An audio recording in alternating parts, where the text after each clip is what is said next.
Selamat datang di Jendela Kabut. Tempat di mana kami mengajakmu menembus kabut yang membingungkan, untuk menemukan makna yang dalam di balik setiap kehidupan. Setiap kisah yang kami hadirkan adalah sebuah petualangan.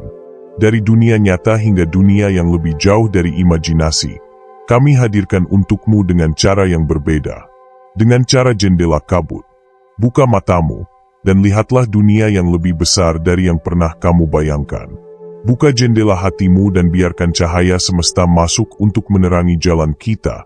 Karena di balik setiap kabut ada jalan yang menunggu untuk ditemukan. Jendela Kabut, tempat di mana segala yang tersembunyi akan kita ungkap bersama. Semoga setiap cerita dan pengalaman yang kami bagikan di channel Jendela Kabut bisa memberikan wawasan baru dan membuka pemahaman yang lebih dalam. Jika kamu merasa terinspirasi atau menemukan sesuatu yang menarik, jangan lupa untuk like, share, subscribe. Itu semua merupakan dukungan besar bagi kami untuk terus menciptakan konten yang lebih baik dan lebih seru lagi. Dan kami sangat menghargai setiap komentar dari kalian. Jadi jangan ragu untuk berbagi pemikiran atau pertanyaan yang kamu punya di kolom komentar di bawah video ini. Kami suka sekali membaca setiap pesan yang kalian tinggalkan. Mari kita mulai. Sebelum saya melanjutkan lebih jauh, saya ingin Anda memperhatikan dengan seksama setiap uraian yang saya paparkan, karena di dalamnya mengandung hal-hal yang sangat prinsip, yang akan menjadi senjata utama Anda dalam mencapai keberlimpahan dan kemakmuran. Karena, segera setelah Anda menguasai prinsip-prinsip ini, dan memahami petunjuk-petunjuk yang ada di dalamnya, kondisi kehidupan Anda akan membaik. Apapun yang Anda sentuh akan menjadi harta yang bernilai dan bermanfaat bagi kehidupan Anda. Mustahil. Tidak sama sekali. Ingat, salah satu kelemahan utama banyak orang yang tidak berhasil adalah keakraban mereka dengan kata mustahil. Mereka sangat hafal hal-hal apa saja yang tidak akan menjadikan mereka berhasil, dan tahu hal-hal apa saja yang tidak bisa mereka lakukan. Serta kelemahan lain yang ditemukan pada sebagian besar orang yang tidak berhasil adalah kebiasaan mengukur setiap hal, setiap orang, dengan penilaian dan keyakinan mereka sendiri. Apa yang akan saya sampaikan di sini dan saat ini, hanya berlaku bagi orang-orang yang sedang mencari aturan dan prinsip-prinsip untuk berhasil sukses mencapai keberlimpahan dan kemakmuran, dan mau mempertaruhkan segalanya untuk menjalankan aturan dan prinsip-prinsip tersebut. Percayalah, keberlimpahan dan kemakmuran hanya akan datang kepada mereka yang menjadi sadar akan kesuksesan. Pikiran yang sadar akan kesuksesan ini, mungkin akan sedikit sulit diterapkan kepada mereka yang terbiasa berpikir pada kelemahan, tidak sanggup atau tidak bisa, penderitaan, kegagalan dan kekalahan. Jika kita terus-menerus berpikir dengan menyandarkan pada standar tentang keterbatasan diri dan kurangnya keyakinan dalam diri, tentu selamanya tidak akan berhasil, dan hasilnya akan sia-sia. Orang yang berhasrat dan memimpikan keberlimpahan dan kemakmuran, seperti kekayaan misalnya, harus didorong untuk mengerti bahwa dunia yang kita tinggali saat ini menuntut ide-ide baru, penemuan baru, dan metode pengejaran yang baru. Hampir semua orang yang sukses memulai dengan sesuatu yang menantang serta harus menghadapi berbagai hambatan yang memilukan sebelum tiba di puncak kesuksesan. Dan kebanyakan titik balik hidup orang-orang yang sukses biasanya terjadi pada momen-momen krisis. Mereka menggunakan momen-momen krisis tersebut untuk bangkit setelah jatuh, tetap mencoba walau berkali-kali gagal dan terus melangkah walau jalan semakin menantang.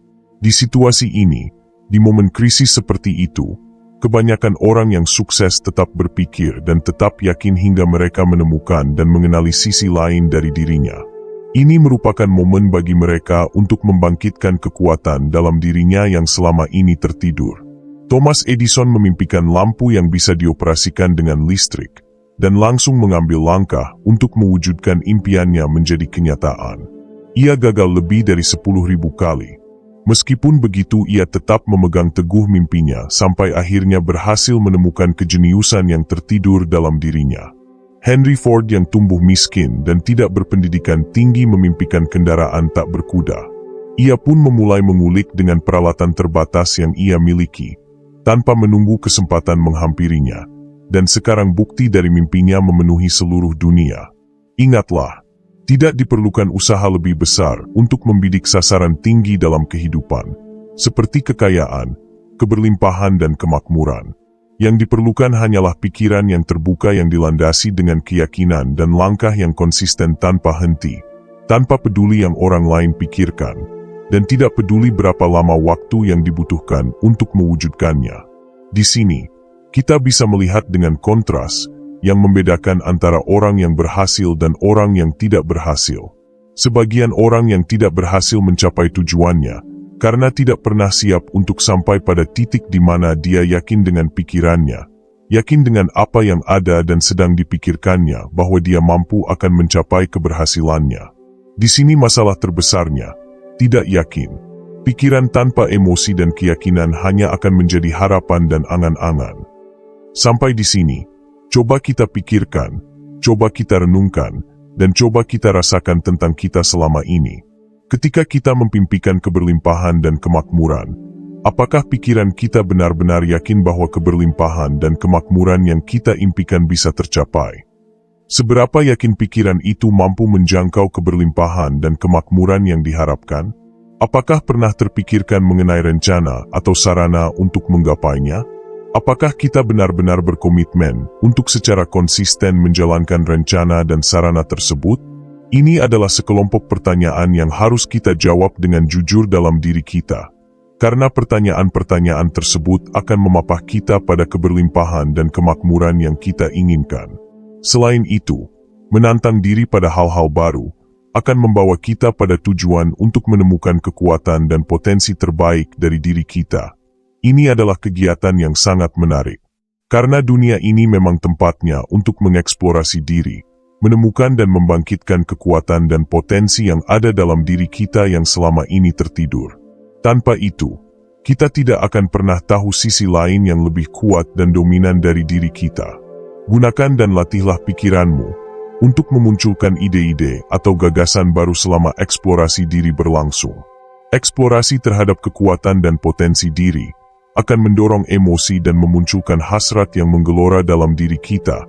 Bahkan kita akan lebih antusias terhadap diri sendiri ketika eksplorasi diri perlahan terbuka, dan kita mulai melihat dan menemukan sedikit demi sedikit kekuatan dan potensi yang ada dalam diri kita. Itu merupakan kemajuan-kemajuan kecil yang akan menuntun kita pada capaian-capaian yang lebih besar. Dan keyakinan kita akan kekuatan dan potensi diri kita semakin bertumbuh dan berkembang. Keyakinan adalah kimia utama pikiran. Ketika keyakinan digabung dengan pemikiran, alam bawah sadar akan langsung menangkap getaran dan menerjemahkannya ke dalam wujud spiritual, dan semesta akan mentransmisikannya kepada kekuatan kecerdasan yang tidak terbatas. Karena keyakinan dan cinta adalah energi yang paling kuat di antara semua energi yang ada, dan vibrasinya akan secara langsung sampai pada yang maha cerdas. Semakin kita menemukan hal-hal baru terungkap dari dalam diri, kita akan menemukan diri kita tersenyum lebar. Ternyata begitu banyak keistimewaan dalam diri kita yang selama ini tidak pernah kita sadari. Di situ, keyakinan diri akan tumbuh semakin kuat, energi dalam diri pun berubah dan vibrasinya akan lebih kuat. Ketika kita menemukan keistimewaan dalam diri kita, tentu kita akan merasa bahagia dan kepercayaan dalam diri pun akan tumbuh. Begitupun juga dengan pikiran dan keyakinan kita akan ikut tumbuh dan berkembang. Kondisi ini, dengan sendirinya akan memberikan autosugesti positif pada diri kita. Perasaan dan pikiran kita akan tetap positif, dan kita akan lebih kreatif, serta tidak akan pernah memberi kesempatan kepada diri untuk mundur. Sampai di sini kita paham bahwa pikiran yang disertai dengan penuh keyakinan merupakan sumber vitalitas hidup. Menjaga sumber vitalitas hidup ini menjadi hal yang penting, karena seringkali emosi negatif datang tanpa diundang.